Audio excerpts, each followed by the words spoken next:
Hello, and welcome to the somewhat driverless Hyundai Santa Fe. This is the Calligraphy edition, and yes, like the Genesis models I've featured in the past with this remote, you can move this car. That's quite impressive, but what about the rest of the car? Is it just tricks or is it actually really good? Let's find out. As usual, we'll begin with styling. I'm not the biggest fan of the way this thing looks. It's a little too blocky. Obviously, Hyundai tried to somewhat copy the look of the Land Rover Defender. And yeah, to some extent, they've succeeded, but I think the overall execution is not that great. I, for instance, don't like how this tail end is styled. It's just odd, and not odd in a good way, but just odd. Yes, they've tried to put the H of the Hyundai in the tail lights and also the headlights. Kind of a cool touch, sure. But like I said, I'm not a fan of the way it looks. Maybe things are better on the inside. Let's open the door. It's got normal door handles. Jump in. Ooh, it's a cold November day. Ooh, let's put the window up. Heat going. Alright, so the interior. First off, good quality fit and finish. You've got this dual LCD display, which is alright. It's not the fanciest of graphics, but it's alright. Steering wheel is a circle, which is always appreciated. Instead of the H logo, you get these 4 dots. Now, what are the 4 dots? Well, in Morse code, beep beep beep beep is H. Yeah. How many people know that? How many people care about that? Not too many. I prefer the old H symbol. Down here you have actual physical buttons for different features, which I like. Climate you can control with these knobs, which is again good to have. But then you have sort of touch screen for heated seats, heated steering wheel, fan speed, whatnot. Touch screen. Although they work quite well, so no complaints there. Auto hold, drive mode selector, hill descent camera, parking sensors. You've got 2 wireless charging pads for your phones and USB-C connectors. And this UVC thing is, well, if you put your phone in the center cubby here, turn that on, in about 10 minutes or so it'll kill off most of the germs. So that's kind of cool. Not too many cars I know of that has that feature. A very good feature a lot of people like is, along with the reversing camera, you get surround view image, which should help you become better at parking. Mind you, I still manage to park the car crooked sometimes. There are some cars that have no glove box. This one has 2. You press this, there's this little slim cubby. I guess you can put a few things in there. And then you have the big main glove box. That's good. And like I mentioned, a center cubby to put things in, and also this space underneath for extra storage. So you shouldn't have any issues with places to put things. Oh yeah, and it's also got nice big door pockets. Spacious, it sure is. If you like panoramic sunroofs, well, good thing this thing has essentially two. One interesting feature is that you can have the seat recline, and it's a good recline, like even gives you a little bit extra thigh support, so you can relax sitting in a parking lot, maybe at an airport waiting for somebody, and then bring yourself back up. That's kind of cool. I don't mind that at all. Another cool feature is that you can move the passenger seat via these buttons on the side. So if you need to give the rear seat passenger a little bit more room, you can do that with these conveniently placed buttons. Mind you, Lexus had this feature about 30 some years ago. Space in the back. Yes. You can slide the seats, as you can see that one's fairly reclined and forward. So you have that. The floor is pretty flat, which is good. And you can have two more seats in the back. So 6 passenger, at least in this configuration. Come around to the back, reach for a little switch here, and the trunk lid opens. I should say tailgate. All right, one seat down, one seat up. Decent amount of room. Although with all seats up, you don't have that much cargo room left. Powertrain. Well, that's a 1.6 liter 4-cylinder turbocharged engine. On top of that, it's got electric motors, so it is a hybrid. You get a total of 231 horsepower and 271 pounds-feet of torque. Power is fed to all wheels via a 6-speed automatic gearbox. I'm so glad it's not a CVT. So glad. Good job, Hyundai. Good job. How quick is this thing? Well, let's find out.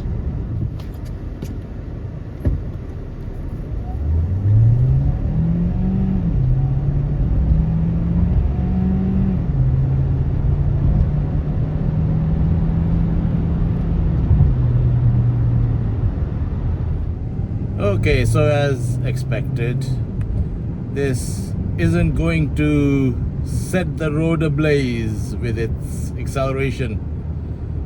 It's not that type of vehicle. But what's it like to drive if you're not driving like you're on a drag strip? Well, it's not exciting. Definitely not. It's just an okay vehicle. It's smooth, it's comfortable, soaks out the bumps fairly well. Yeah, it just is a normalish vehicle. I think that's what the brief was, to make it a very normal vehicle.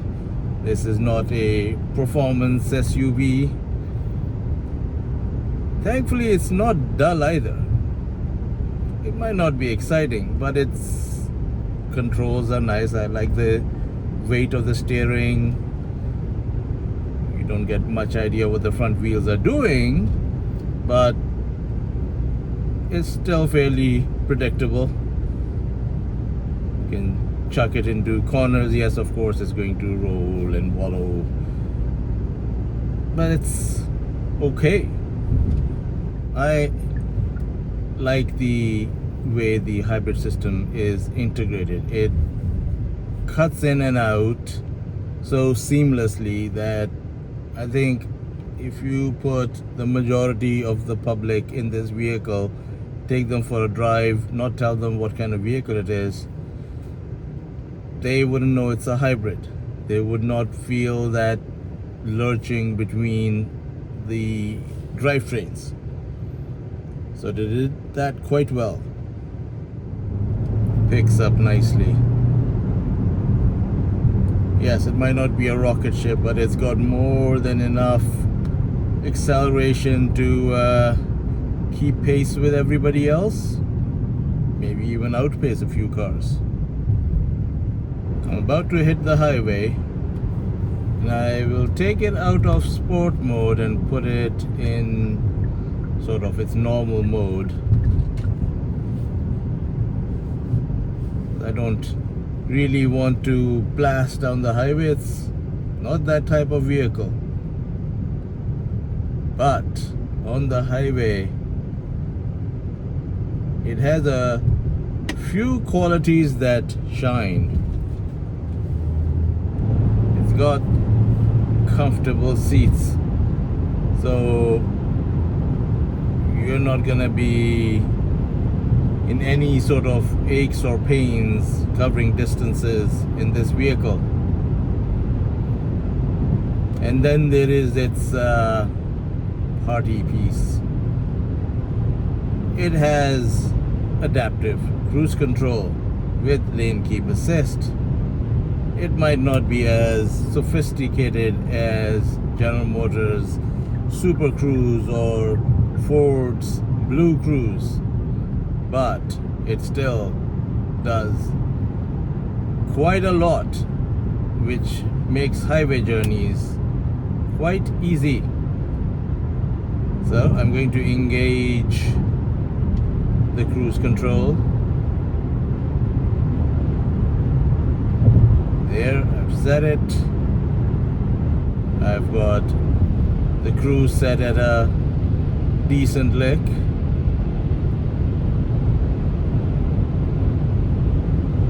Going through a curve right now. Yes, I wish the steering gave more feedback as to what the front tires are doing. You really have very little idea regarding how much grip you have, but you'll get used to it. Okay, I'm approaching a vehicle which is going slower than I am. I'm hands-free. The car is doing a good enough job. It's even steering me around the next bend. It has detected the car ahead of me and it's slowed down.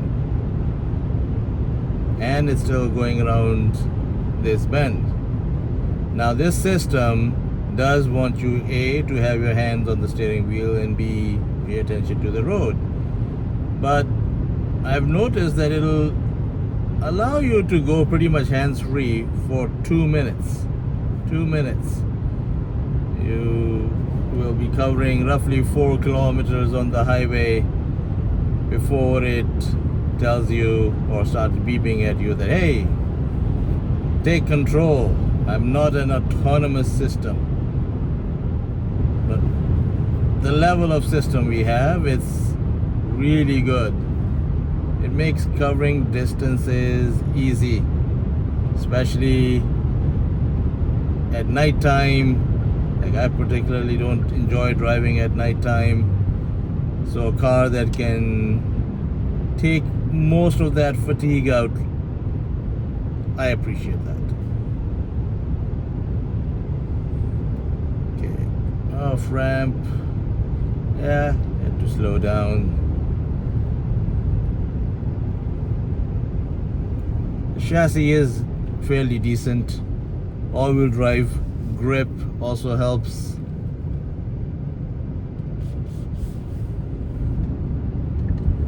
It's a good system, this. Good job, Hyundai. Good job.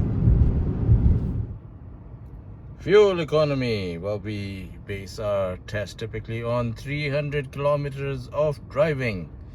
And on this occasion, we have averaged 8.4 liters per 100 kilometers. Now, this is based on 60% of highway driving, about 40% of city driving. 8.4 is a good number, but not a great number. Like, that's what I average with my 2024 Chevrolet Trax, which is not a hybrid. Yes, this is a bigger vehicle with all-wheel drive, but I was expecting a better fuel economy number. So room for improvement.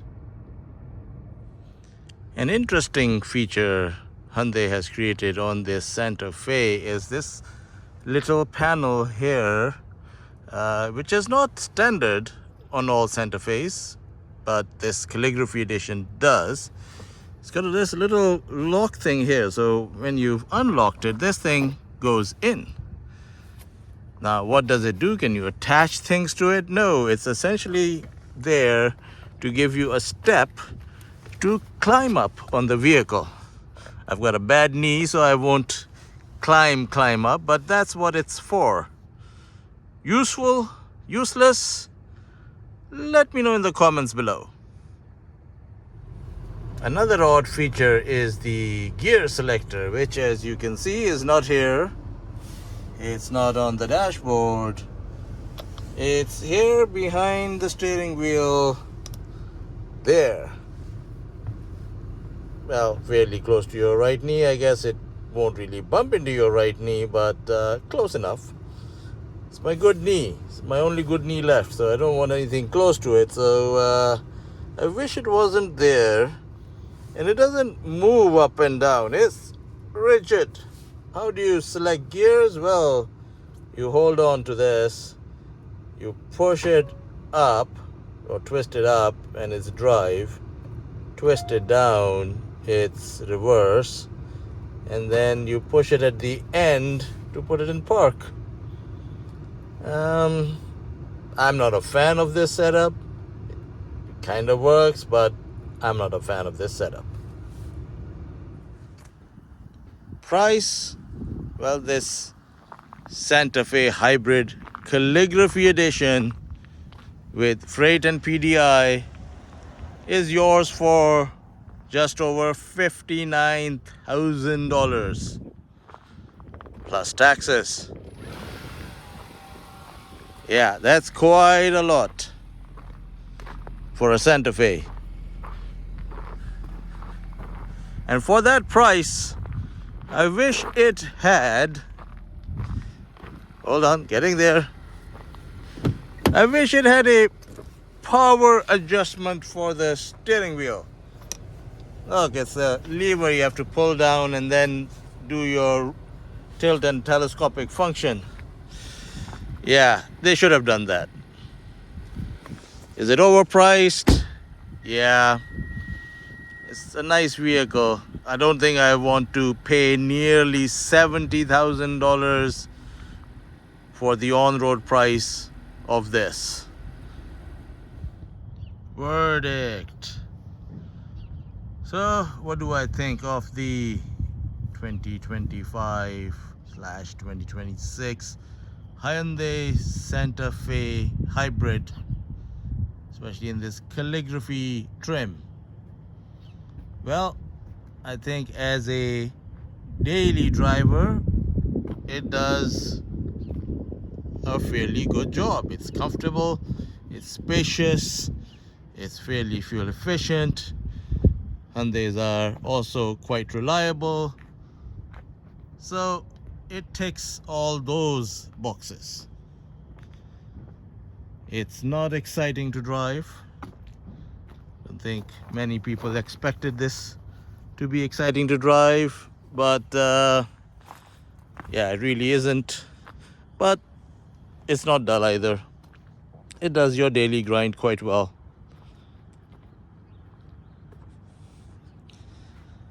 I do wish it looked better. I'm not a fan of its styling. And I also wish it was priced better. It might have a lot of technology and cool gadgets and whatnot, but tax in on the road for nearly 70 grand, that's a bit too much. A bit too much. I'd spend my money elsewhere. But if I was stuck with one of these for an entire year, I'll make do. Hope you enjoyed the video. Please do like and subscribe. Thank you.